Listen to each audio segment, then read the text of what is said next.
জীবনে কি অশান্তিতে গ্রাস করেছে? বিবাহ বন্ধ, নিঃসন্তান জীবনের দুশ্চিন্তা, বিদেশে অশান্তি বা স্বামী স্ত্রীর অমিল? আপনার সমস্যার সকল সমাধান নিয়ে এসেছেন হাফেজ মোহাম্মদ আসাদ মাহমুদ।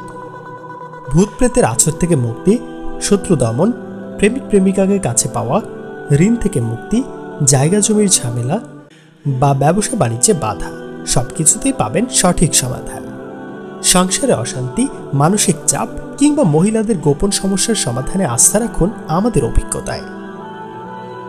আমরা স্বামী স্ত্রীকে পরকীয়ার পথ থেকে ফিরিয়ে এনে সংসারের শান্তি ফিরিয়ে দিই। বিশ্বাসযোগ্য, কার্যকর এবং দ্রুত সমাধানের জন্য আজই যোগাযোগ করুন 01709342572 অথবা 01983817770 এই নাম্বারে। আরও বিস্তারিত জানতে আমাদের ফেসবুক পেজে মেসেজ করুন অথবা ইউটিউবে সাবস্ক্রাইব করতে পারেন অথবা আমাদের টিকটকে ফলো দিয়ে রাখতে পারেন।